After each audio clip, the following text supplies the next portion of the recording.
conversation. All right, we're going to start at the top.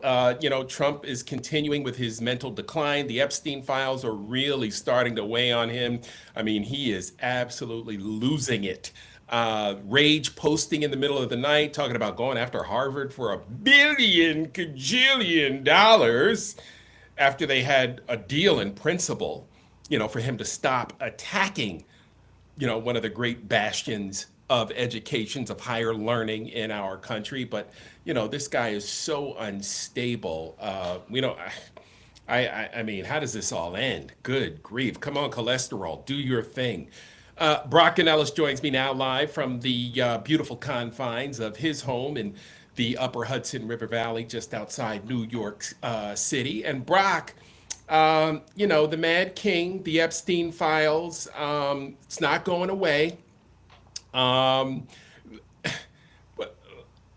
I don't understand how Pammy Joe let all this stuff get out, knowing that she's knee deep, waist high in this stuff.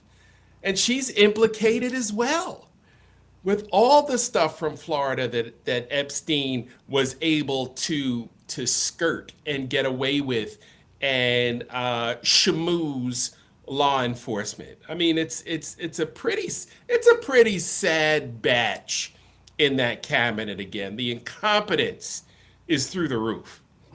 She must have been told that they had redacted everything and that there was going to be nothing in there that was incriminating to Trump. Other people would be in there, but not Trump, or certainly nothing that would tarnish him too much.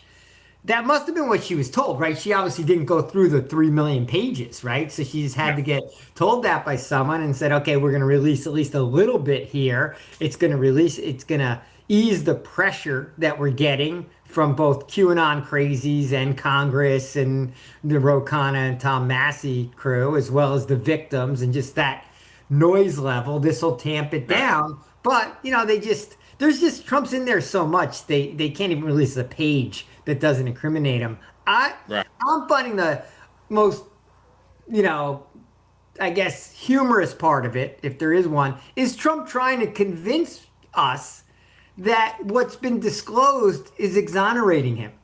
Like he's trying to pitch that argument that I've been totally proved to be innocent. It's like, dude, you're in there 5,400 times. You got photos with like 9-year-old girls. We just heard a story about how you're like auctioning off young women and like touching their private parts as a part of the auction. And you're trying to tell me that these files are exonerating you? Like, dude. Yeah. Read one page of it. So it's weighing on him because he can't get away from it. So this is just going to be a dark cloud over him, really the rest of his life, which tough shit. Good. Good. But his outburst today was another just right. Just like an old grumpy old man on his porch with the broom, swinging at the cat who's, just mumbling to himself. But he went after Caitlin Collins for not smiling. And she was like, I'm asking questions about the Epstein survivors, right? It's not exactly a topic that lends itself to, smiles. Yeah, jovial mood. But Trump is insulted if a young woman's not smiling at him, right? Because his narcissism's not being fed in that moment. Right. Well, Brock, talk to me about your thoughts on this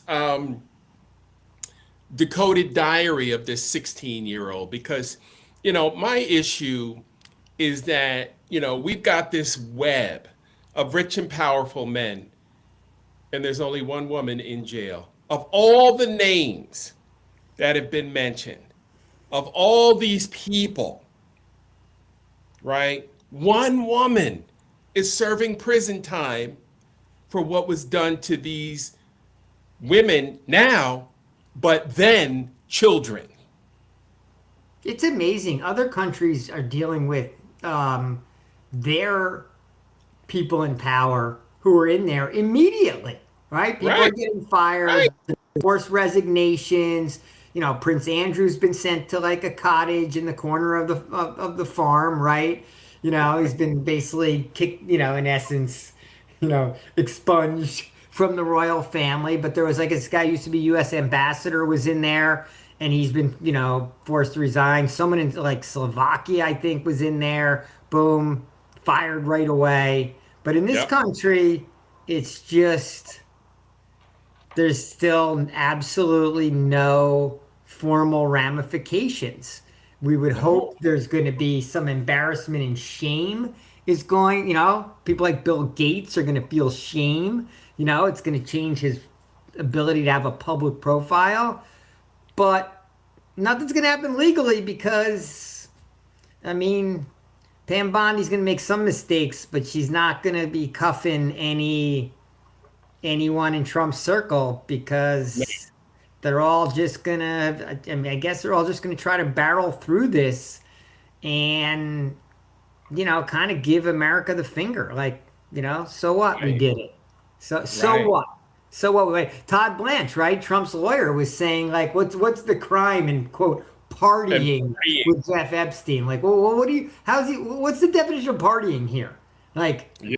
meaning Yeah. like raping a 12-year-old? Like Yeah. that's partying? In his book, maybe we ought to check him out. Is his name in there? Good grief. Like, I mean, read the room, dude. Are you that tone deaf? There's no harm. It's not against the law to party with Epstein? Are you kidding me? What kind of parties are you used to going to?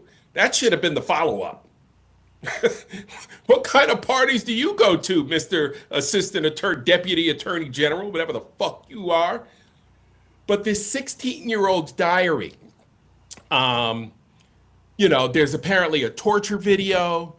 She goes into in in depth, descriptions of some of the essay and the torture and the R word that she and her friends were with.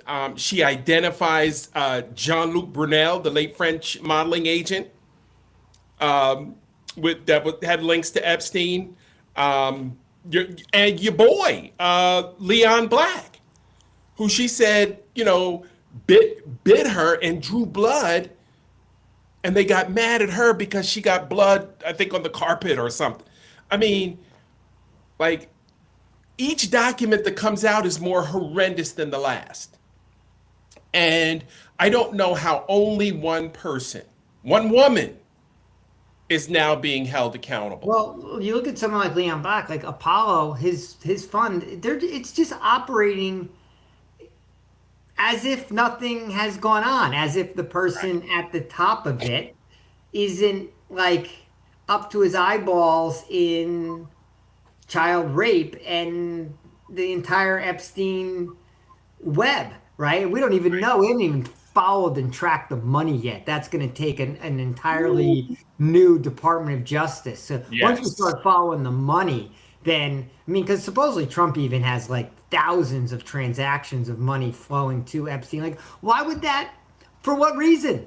Give Right. me some other plausible reason why that much money would be flowing around. Right. I mean, it's gonna. I mean, we're it's gonna have to be the first thing the next DOJ, maybe the second thing. First, we're gonna deal with all these ICE agents, or the third thing. First, we're gonna deal with Trump and his administration, then all the As I ICE agents, and and those. then we're gonna have Well, a total financial dissection of the entire Epstein web and figure out where all. all the money flowed and why and who was behind it Right. and throw down some indictments along the way because there's going to be a shitload of money laundering. There's going to be a lot of financial crimes in there as well. Right. Right. Well, now we know why, Jeffrey Epstein had to die. This stuff is heinous, as they would say in My Cousin Vinny. The forced pregnancies, the abortion that this 16-year-old writes about, the baby that she had and they took from her. Oh my God. And then she writes, yeah, this one stuck when she got pregnant again. And I was like, oh my God. When I read that, I about wanted to throw up, right? These are, 40, 50, 60-year-old men, you know, doing this to this girl. And, she detailed years and years of sexual abuse, and it had to be decoded. And, somebody cracked the code. And I forget if it was somebody in the FBI, but it's been sitting there. It's been sitting there. Somebody in Merrick Garland's DOJ saw it. And Merrick Garland said, no, no, no, thank you. Well, Christopher Wray was in the FBI like the entire time, right? Was Comey and then Christopher Wray. So like, did they just not deem it Oh, important enough right. Or to were have they a re- afraid? to have a real investigation on? Or Were were they they afraid? afraid? Were they, like why?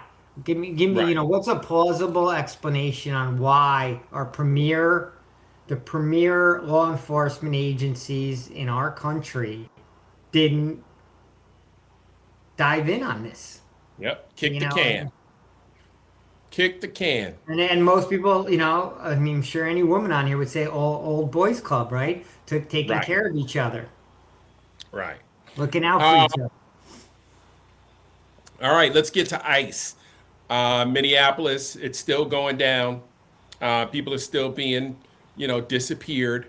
Um, but now what we're seeing is hold on a second, not in my backyard. No community wants these ICE detention facilities um, in their backyards. Um, Howard County, I saw a bite last night from Howard County, right outside of Baltimore. Beautiful bedroom community of Baltimore. A lot of upwardly mobile. I can't believe they were even going to put one in Howard County. It's that nice. It reminds you of Westchester when you drive through it. Um, and the Howard County county executive, absolutely not. We're not going to have it here. And then Richmond, Virginia, can't get one there. Um, you're seeing protests. In Kansas City, they said no, can't come here. Oklahoma City, Salt Lake City, red states, they're saying no. So, look, I'm not surprised, right? Nobody wants this nonsense coming to their town. And the Mad King can't seem to read the room, which is a good thing because, come November, if we have elections, he's still talking about, all the fuckery that he can engage in. And he's, trying to see where the line in the sand is. Um, but yeah, if he keeps it up, I mean, which he will, because undoubtedly he's got to cover up the Epstein files. He can't let people sit around talking about that. So, he's going to keep doing stupid shit, and the Republicans are going to get wiped out come midterms if we're allowed to have those elections and he doesn't go around snatching ballot boxes like he did down here in Atlanta. Well, I see why any politician doesn't want one of these, concentration camps in their district because they know that the public sentiment is a good 70% plus against ICE right now. So Yes, sir. therefore, they've lost the entire messaging, right? No one believes that it's just a law enforcement effort anymore, right? Like they've lost all credibility. So no one wants it in the district because they know if it comes to their district and they are for it, if they're not vocally against it, right? They're going to probably get voted out of office because the public's just not having it. So I don't know where they're going to go. They're probably going to have to go to like the most rural of red areas and poverty stricken areas where in essence it's going to be like a bribe. Like, look, we're going to, like that town that, where everyone in the town got fired, maybe it'll be like, oh, well, if we put a detention center here, maybe we'll, Get you employ a some whole bunch of jobs. people or somehow they'll, fund their way to getting some community to be willing to get it, or they're just going to jam it down some communities' throats, right? They're just going to buy the property and they're just going to show up with buses of people, right? and Yeah. everyone will be pissed, but they're going to say, "Who gives a shit?" And Trump will pretend like they're happy about it, right? He'll Right. just lie. He'll just Right. lie his way through it.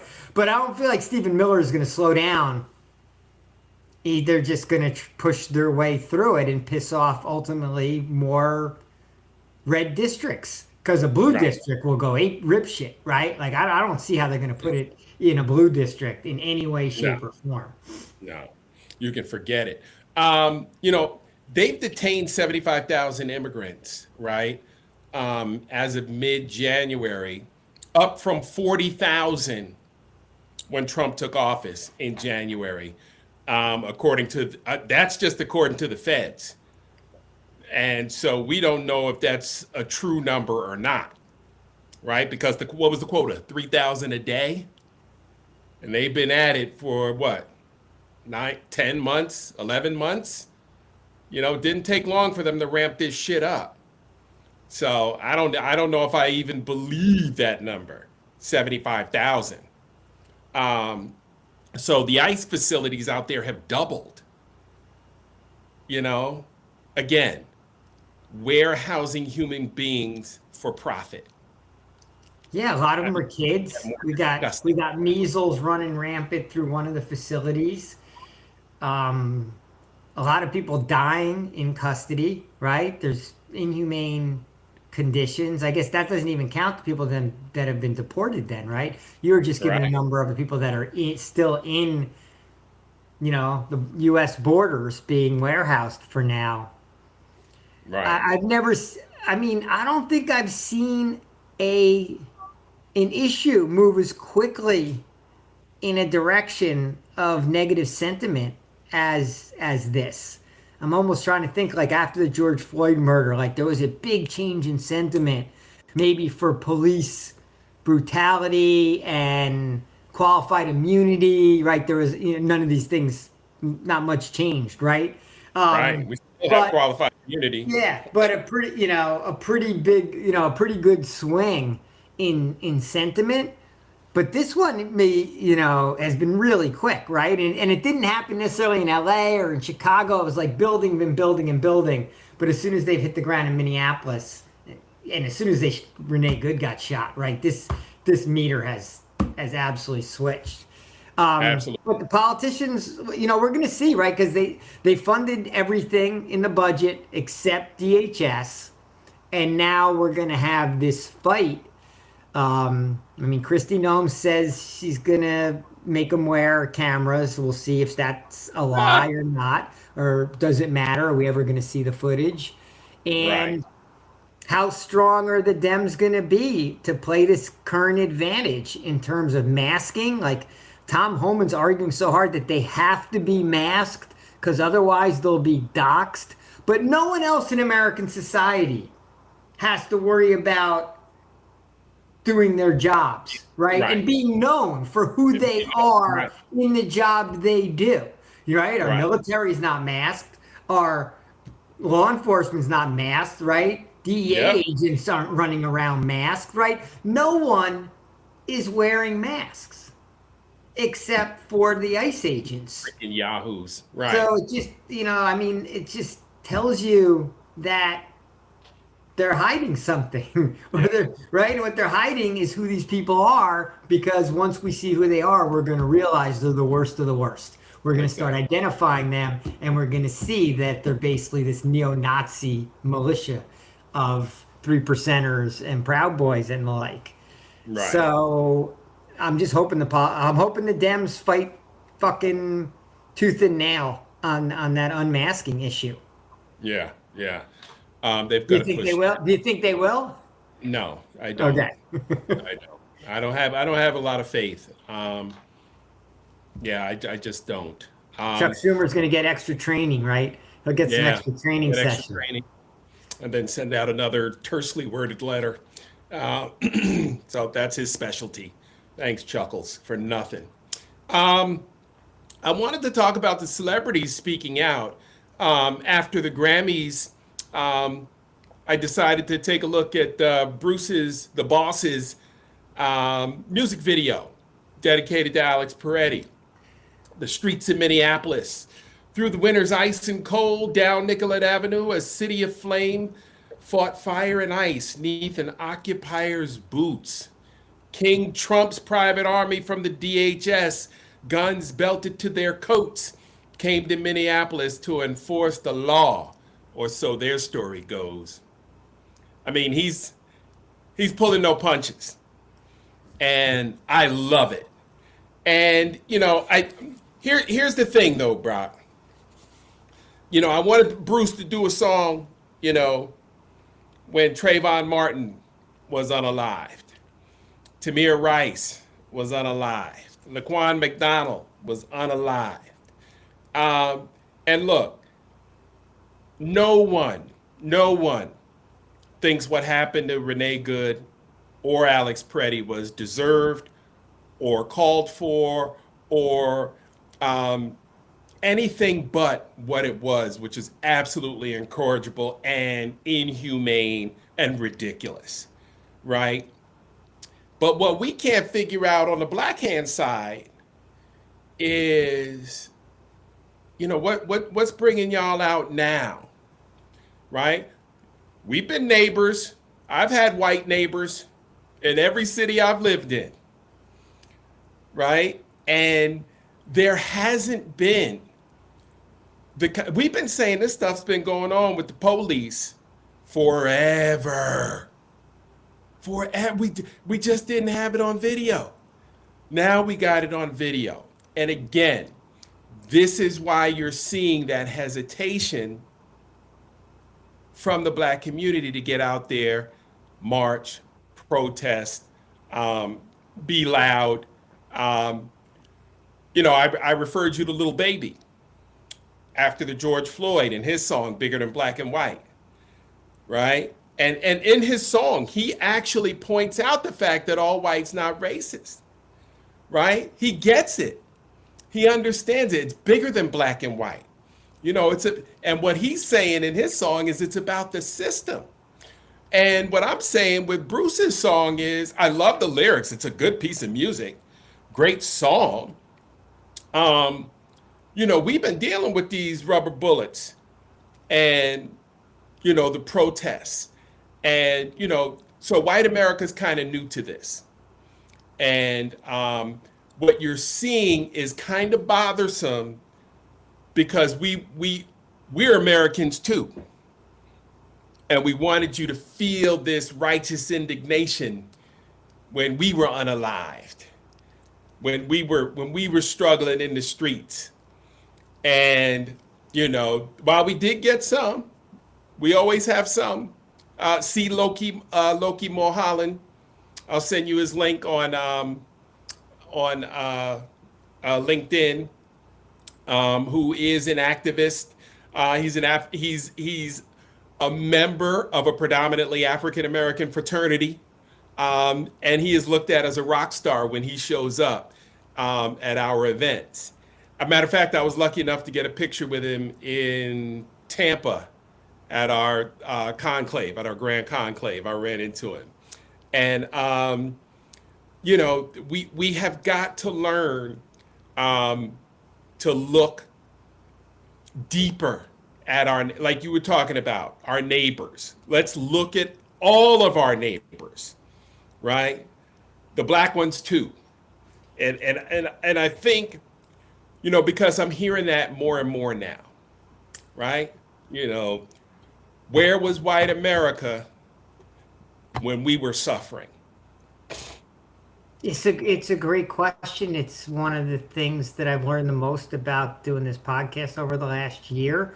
I think white America either didn't believe black people because they didn't believe that the police because they had faith in the police and couldn't believe that they'd be doing these things, right? So we believed, in essence, the lies, like, oh, he had a gun on him, or I thought I was under threat, right? Either that or didn't want to believe, right? Just willful ignorance. Some people, necessarily didn't, kind of didn't care. But there's no doubt that white America, for the first time in my life, is truly having their rights and liberties taken away. in a Right. systematic way. And I know you could say not all white people are racist. I think we're all racist, and then it just depends on who has the To an extent, yeah. who has the power dynamic. We're all tribal in one way or another, but who has the power dynamic in a certain situation really kind of dictates how people use their tribalism and all that. So every white person has been a part of the system and has had a chance to, in some small or maybe bigger ways, impact it. And we all rolled along. So yeah, we didn't listen or care enough when it was the others who were Mhm. getting their liberties taken away, lives taken away, unfairly, killed, injured, because it wasn't Right. affecting us.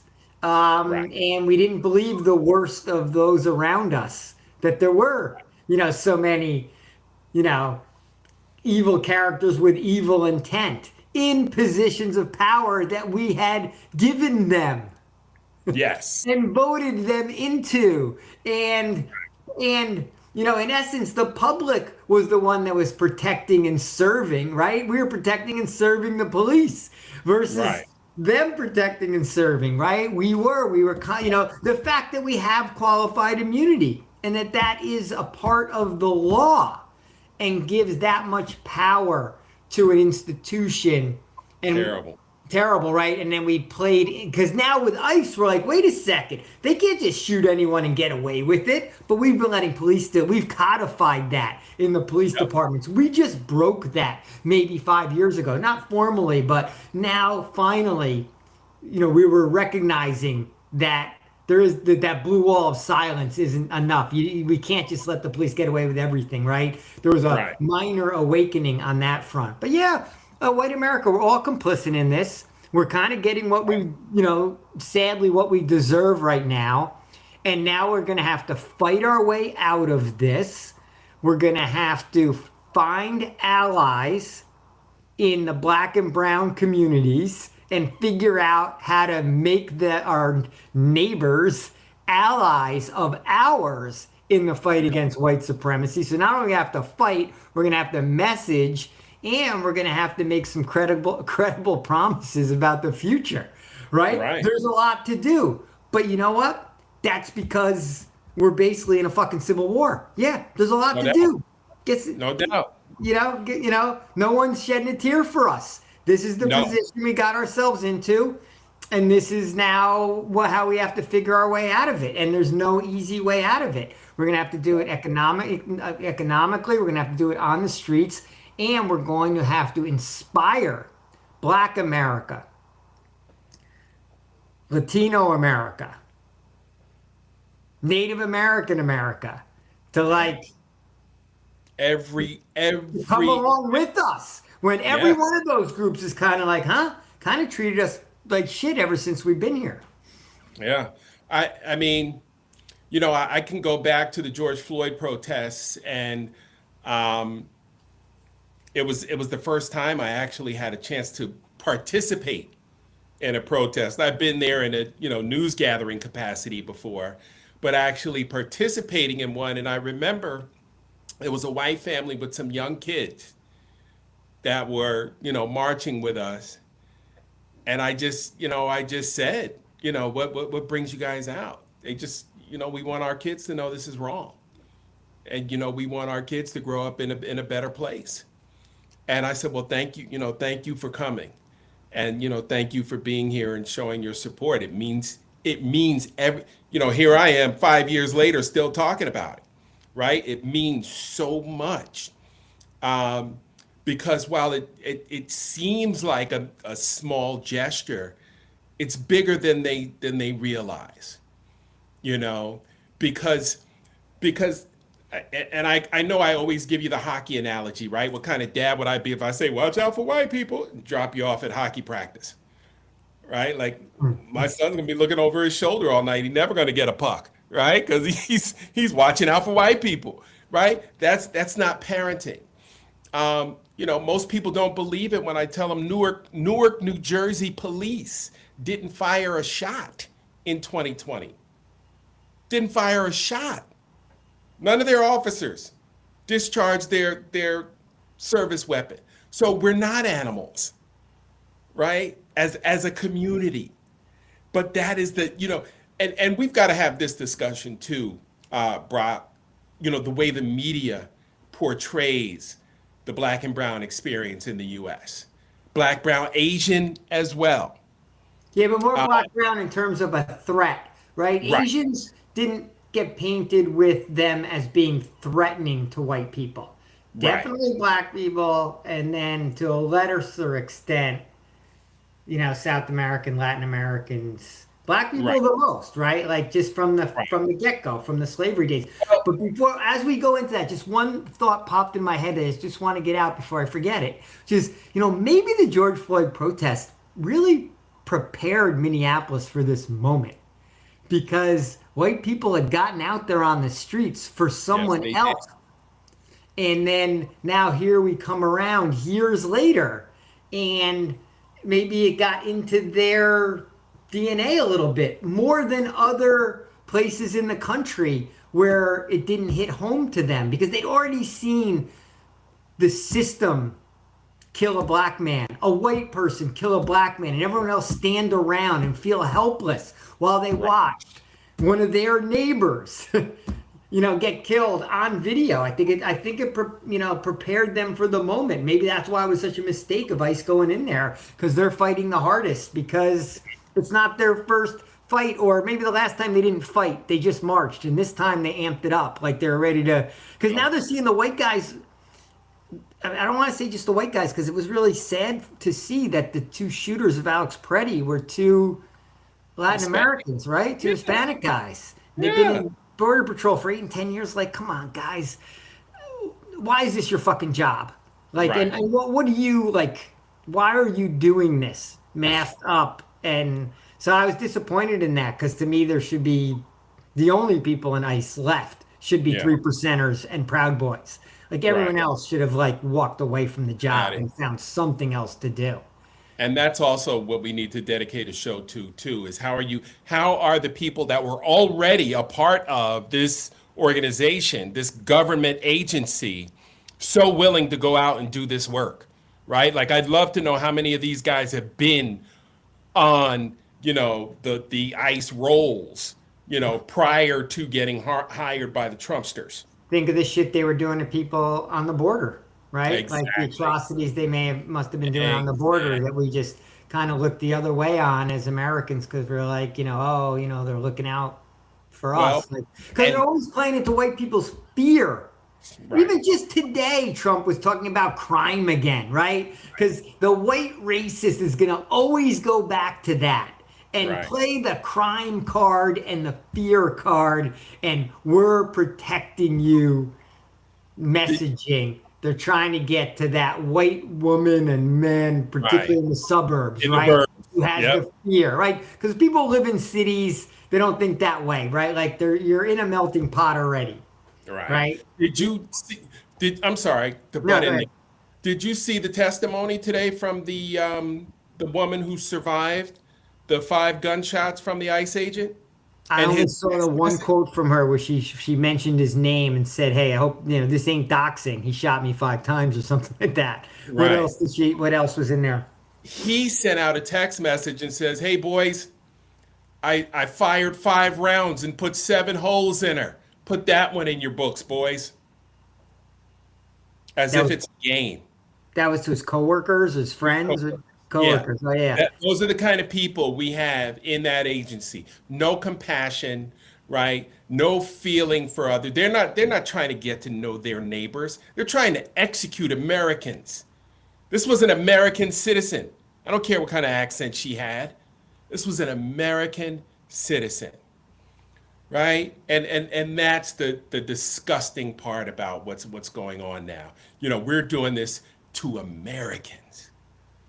To America, and we've been doing it, right? We just didn't care enough to We didn't care. to do something. We still don't care about the prison system. We still don't care about the justice system filling up prisons left and right. We still, I mean, I watched that Alabama prison movie the other night, right? It's still they which was played into the fear horrific. of everyone in the community, and you just got to have more agents, you got to build more facilities, and you got to crack down on people, and they don't deserve human treatment because they did something. Wrong. Right. Society decided they did something wrong, but we also know all the way back to who gets arrested, who gets prosecuted, who gets found guilty, who gets larger sentences, longer sentences. I mean, the system is flawed. I was gonna say it's fucked up. If we're gonna have an honest conversation, and we have to come out of this looking at those types of things and going, hey, the same fear mongering that was used to send ICE Gestapo masked militias around the country to protect everyone is the same game that's been played our whole lives Yep. in what we quote call our justice system. So, It's not. I mean, we have so many problems to solve coming out of this. And yeah, Bruce Springsteen didn't write any songs when, you know, what's his name, Rice in Cleveland got shot, right? Or when Tavon Martin got Yeah. shot, right? Maybe it didn't resonate with him in the same way as this has, because he's a white person, and maybe it just for some reason it's so much harder for us to get over that barrier when it's not someone who looks like us. Hey, look, Right. it's two men, right? I mean, how the fuck did so many why have we never believed the women our whole lives, right? Why do Exactly. we need these Epstein files to fucking prove anything, right? Like we've had direct testimony from From these women. dozens of women on Trump specifically. The Me Too movement. Why was that movement even have to happen? Because people weren't believed. Like, why don't we just acknowledge, we have a lot of predatory men in this society. Hell And yeah. chances are, you Yep. know, They are who they they did are. some shit, So right? So, like, but maybe us as men weren't as sympathetic to that our whole lives right. because it didn't affect us. Right. Right. Before we get out of here, I got a quick hit for you. And it has to do with this latest, batch of emails that came out. And there was an interesting post on social media from a young African American woman. And the post simply said, the one time racism saved my people. This is from a black woman. And Aaliyah the White on her social media posted that there were no black girls allowed on Epstein Island. And there's a quote from one of his emails. Jeff is asking this person to find some friends. Jeff wanted young, fresh meat, girls, virgins. He told X, don't bring me any N words. So I thought it was interesting when I saw the survivors all on Capitol Hill. There was the one African American woman, and there were a couple of Latino women. But yeah, the rest were, had a look to them, right? Blonde hair, blue eyes, white women with this kind of classic look to them. And it's so sad that most of them came from broken families, so they were easy to take advantage of. And that gets us back to, the classism, right? And the socioeconomics of this disgusting cabal, right? Yeah, they're poor white trash. Nobody cares about Yeah, them. poor white people like are Yeah, slightly up the rung, but like get treated like shit. right, Also, right.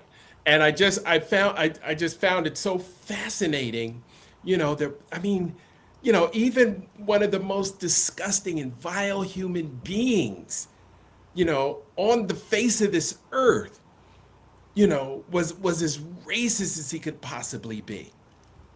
And, didn't care. Like he was so, driven by his deviance, but it had bounds, right? Like I don't want them. I just want to violate these. I mean, it's disgusting on so many levels. But I wanted to get your feedback on that, your reaction to Yeah, that, and well, it's interesting, right? For Trump, right? They all had to look like a Ivanka, right? right, They run right, Ivanka lookalikes, right? Yeah, and you think about a lot of them were from Eastern Europe, but yeah, the racism even trumped everything else in terms of what their ideal rape victim was, right? They oh, wanted it to have a certain look.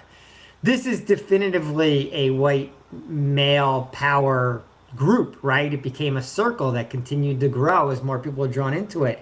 Yeah, it's a right. racist group. There's no black men. You mentioned Sammy Sosa the other day. I was the first person of color that I'd heard about in the entire time in the Epstein Jay Z files. and Jay Z too. Oh, Jay-Z's in there. Yeah, Okay. but Well, those are the only as two. Epstein's circle got bigger and bigger and more people got drawn into it, I guess there would be some, but like certainly the core members, it's still like 98, 99% Oh white yeah, people. Yeah. oh yeah, oh yeah, and disgusting. Either way you cut it. Yeah, bro. So, all right, bro. You got a quick hit for me, or we out of here? A quick kid, we're gonna hit the road. Is it? I want to thank our subscribers who kind of joined us. This happens to be the 1 year anniversary of the podcast, Two Men in Black and White, an honest conversation. Yes, sir. Um, we just got that notification from YouTube today. We were surprised because we actually didn't think we had started doing it on February 3rd. We thought it was mid to late February. We didn't realize that we were actually already losing our minds about Trump 2.0 after only 2 weeks after the Right. inauguration. And it was the frustration of what we had seen just in that window of time that triggered Mark to actually reach out to me and say, "Hey, you want to hop on a Zoom and talk about what's going on?" My wife says I got to talk to someone else, and certainly my wife was like, "I'm sick of you ranting at the TV. Please go talk to someone else." And it started this whole thing. So we thank any subscribers, really anyone who's viewed at any time, certainly anyone who puts a message on the board and gets into the conversation. We certainly do not have all the answers. In fact, we're still Right. searching for them. But we Yep. do appreciate the viewership, the support, the arguments, the funny one-liners on the chat board, but just, Wow. the support in any way, shape, or form. No doubt, man. Yeah, congratulations, bro. We made 1 year. Yeah, we got through. Uh, That's TikTok awesome. didn't give us a year. TikTok only saw about a week's worth of clips and banned us, but YouTube has hung in there with us. Yes, So we got sir. one platform that's still willing to feature a black Right. and a white guy having a conversation. Who knew that'd be so Right. controversial? Yeah, Shit. only in All right. America. Congratulations. Let's go celebrate. All right, thank you. All All right, See you. Mark. I'll talk to you tomorrow. We'll right. start year 2. Yes, sir. All Sounds right. good.